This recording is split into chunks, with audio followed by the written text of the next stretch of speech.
You walk into a tech store, or you are scrolling online, and you see 5 different MacBooks. They all look identical. One has an M1 chip, another has an M2, M3, M4, and now the brand new M5. And the craziest part, the sales guy is probably trying to upsell you to a Pro or Max version, but you are just trying to figure out if you even need anything more than the base model. Well, spoiler alert, you probably do not.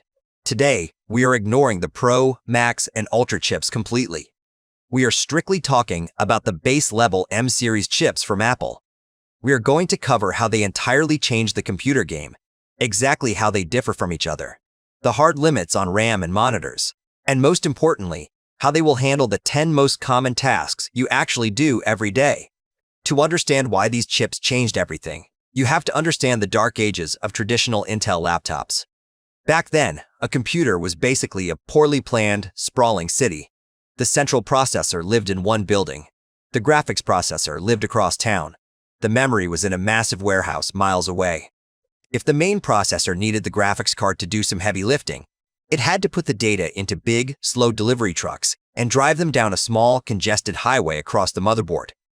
This took time, caused massive traffic jams, and burned a ridiculous amount of battery power.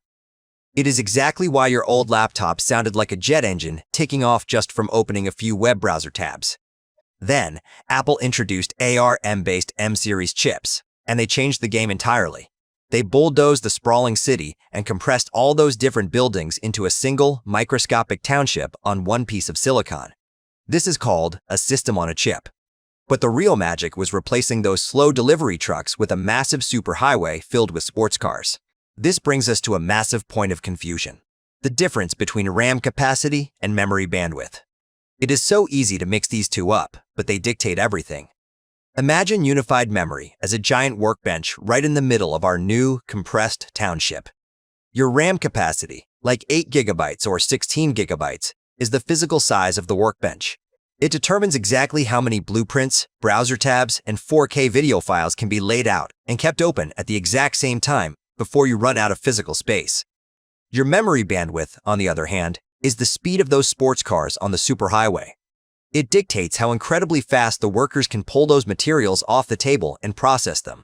Having a massive 32 GB workbench does not help if your workers are moving in slow motion. Apple's unified memory is famous because the bandwidth is so high that the workers never, ever wait for data. So, who exactly is standing around this central workbench? Let's list out the workers inside these chips.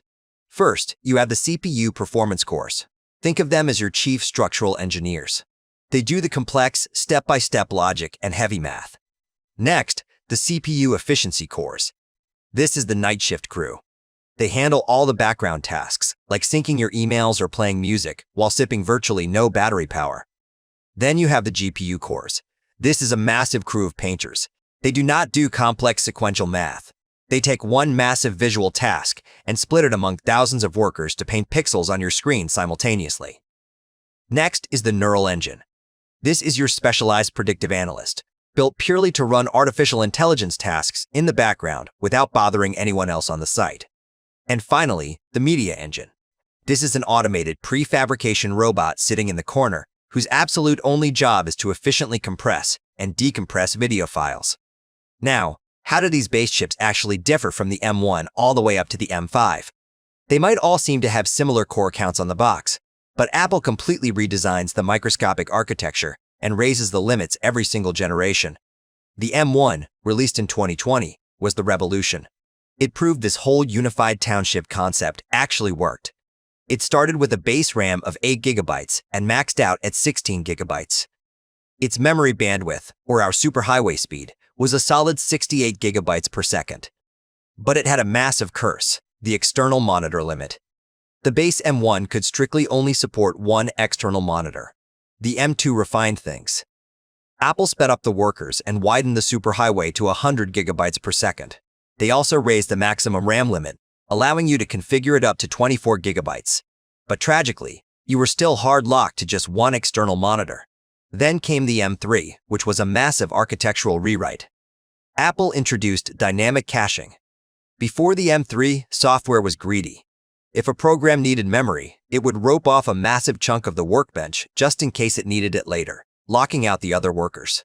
Dynamic caching physically forces the GPU to only take the exact amount of space it needs, down to the exact byte, in real time.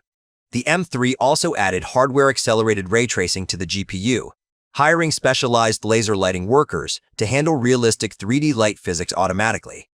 Memory limit stayed the same, with 8 GB base and 24 max. As for monitors, Apple gave us a weird half measure. You could finally use 2 external monitors, but only if you closed the laptop lid and ran it in clamshell mode. The M4 was where Apple finally listened to the complaints. They killed the 8 GB starting tier entirely. The base M4 starts at 16 GB of RAM and maxes out at a massive 32 GB. The superhighway speed jumped to 120 GB per second, and the best part, they finally fixed the monitor curse. A base M4 natively supports 2 external displays at the same time, even with the laptop lid wide open. And now, the brand new base M5 chip. Apple completely replaced the old performance cores with new, blisteringly fast super cores. They widened the superhighway again to a massive 153 GB per second, matching the M4's RAM limits of 16 base and 32 max. But the big leap here is that they actually embedded neural accelerators directly inside every single GPU core to absolutely tear through visual AI workflows. It also proudly supports those 2 external monitors without breaking a sweat. Alright, enough hardware talk. How does all this microscopic engineering actually affect your real life? Let's break down the 10 most common tasks people do, grouped by how they actually stress these chips. First up, the lightweight tasks. Task 1. Browsing the web with dozens of tabs open. Task 2. Watching movies in a browser or a media player. And Task 3. Working in Word documents, Excel spreadsheets, and PowerPoint presentations. For these 3 tasks, there is zero difference between the M1 and the M5. Seriously. These tasks demand almost nothing from the performance engineers and zero from the painting crew.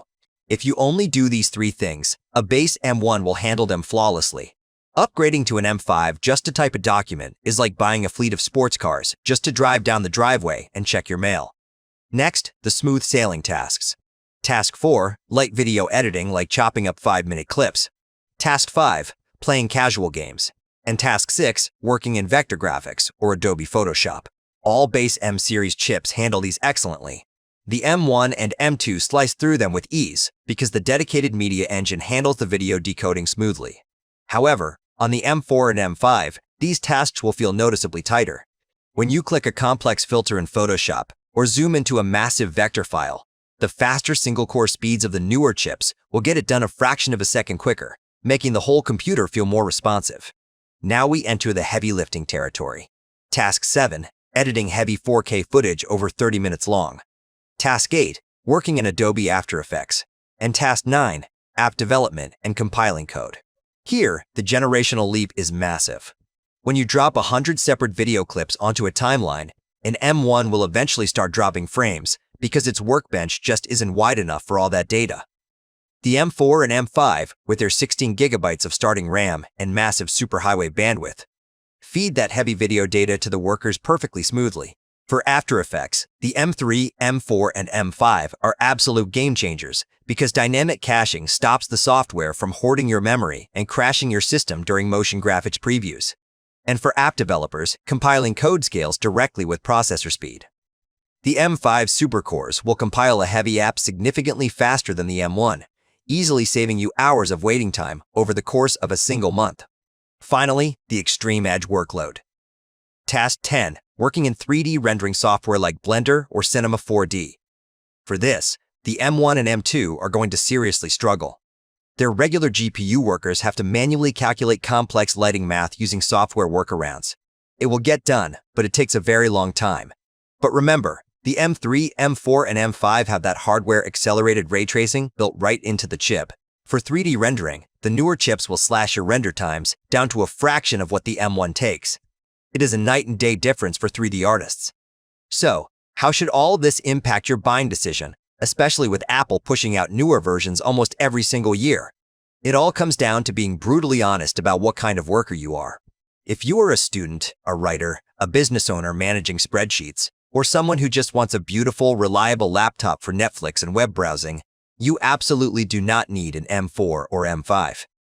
In fact, Buying an older used MacBook Air with a base M1 or M2 chip is one of the smartest tech purchases you can possibly make today. You can find them at incredible discounts, and because Apple's silicon is so wildly efficient, an M1 chip from 2020 will still feel faster, stay cooler, and last longer on a battery charge than most brand new mid-range Windows laptops on the market right now. It is the ultimate budget powerhouse. However, if your daily work involves those heavy lifting tasks, if you are editing long 4K documentary videos, running complex After Effects compositions, generating AI imagery locally, or designing 3D environments, you should absolutely invest in an M4 or M5 base chip. The jump from 8 to 16 gigabytes of base RAM, the addition of dynamic caching, hardware ray tracing, and the drastically wider memory bandwidth will actively save you from system crashes, stuttering timelines, and pulling your hair out on a deadline. Plus, if you need a proper dual-monitor desk setup, the M4 and M5 are the first base chips that finally let you plug in two screens without having to jump through hoops. The beauty of the current Apple lineup is that the floor has been raised so incredibly high. What used to require a massive, expensive, fan-loud desktop computer can now be done on a completely silent, thin, base model laptop. The trick is just knowing which tools you actually need for your specific job, and not letting the shiny marketing slides convince you to buy a fleet of sports cars when all you really need is a good, reliable highway. Thank you so much for tuning in. I hope this finally clears up the Apple Silicon confusion for you and helps you make the right choice for your next setup. If you learned something new today, hit that like button and let me know down in the comments which M-series chip you are currently rocking. Until next time, this is Sal, signing off. Keep building, keep creating, and I will see you in the next one.